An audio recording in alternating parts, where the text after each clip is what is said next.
çekme. Tamam. Orada biraz bahçe ekmişti, o bahçe hepsi su götürdü. Biz hepimiz korktuk inan ki. De su atıyor. Millet günah değil, para biz verdik. Bedava bize vermedi. Oğlan hepsi birden su aldı. Hepsi dökülüyor. Allah imani yok. Orada biz içeriye giren, benimki giriş katı daha da çok korktu. Yere ucu yaktı benden. Burası. Silahtan hakem. Yani silahın evde kırtan hakem.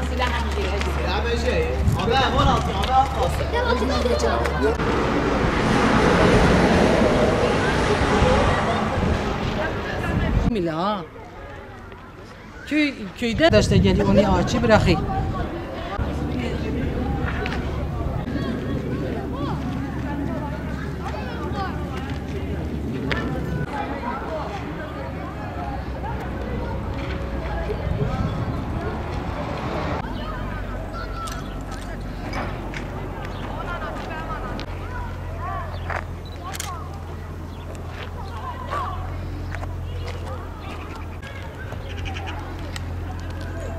Su kanalı açılması lazım. Hani nerede kanal nerede? Yol yaptılar, kanal yok, bir şey yok. Su kanalı gerekir burada açılan.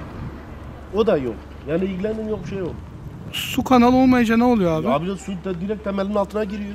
Direkt binanın temelinin altına giriyor. Kanalın altına da girince ne oluyor? Orada bina zarar görüyor yani. Burası sıkıntı, alt tapu yapmamış, sahte yapmış, evini yapmış, şey yoktur, nedir o elektriğin topraklama az yapmış, sahte yapmış ondan. Bak bu bir 6 ev ceylan dün içindedir, millet korkudan içinde kalmamış. Ha. Burası hepsi pisliktedir. Bak bu ceylan milletini tutsa, çocuklara tutsa kim bu çocukların şey veriyor, hakkını veriyor, günah değil. Burada hap satıyor, asrar satıyor, gençler disko yapıyor. Biz yatmıyor sabaha kadar, yeminlerim saat 3'tü. Benim oğlum kalktı oraya gitti, biz korktu. Gitti polise de şikayet etti, yine polis geliyor gidiyor. Gelse bize çare bulsun. Biz tehlikeyiz. Hem tehlikeden beraber işmara çare biniyor. Biz devlet, madem devlet bizim hakkımız arıyor, arasın. Bu pano 5 senedir böyledir, 2 sene kapısızdır. Dadaş geldi buraya, yine geldi. Hele git o kapıyı da getir, kapı da oradadır. Getiriyor, bakıyor, gidiyor dedi, biz ne yapak? Ya siz devletsiniz, siz çare bulun. Ne belediyedir, ne ceylancıdır. Yani biz hakkınızı arıyor. O sıkıntısı bak görüyoruz, su patlama oluyor. Ben orada bazen su geliyor, hepsi balkona kadar su geliyor, ben korkuyorum. Diyorum şimdi altında kalırız, biz tehlikedeyiz de hayret. Biz de insan yerine koymayalım. Bari biz de insanız. Çevre zaten biliyorsun nasıldır. Getirmişim biraz çit yapmışım, o şekil. Çitlerin üstüne bile geliyor işte biz evde olmazsa. Bu şekil. Adli Türk polisi 5 yıldır böyledir. Benim oğlum gelmiş böyle bağlamış, telle bağlamış.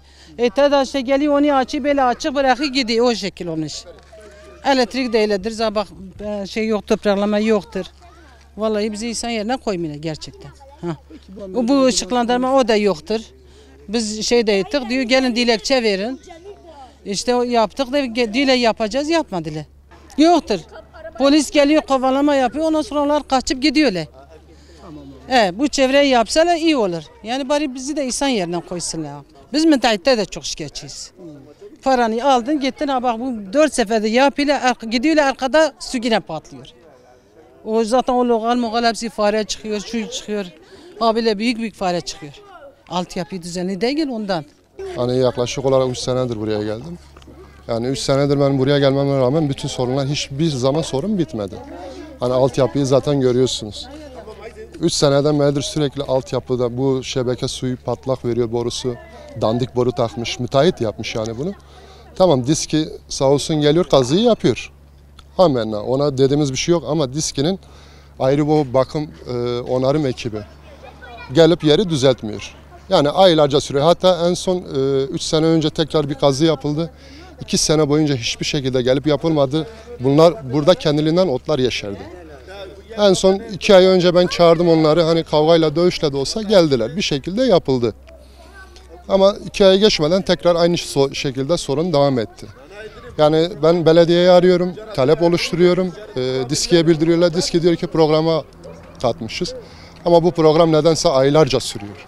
Gelip ilgilenen yok. Ne belediye olsun ne de DİSKİ. Belediyemiz de zayıftır, DİSKİ'miz de zayıftır.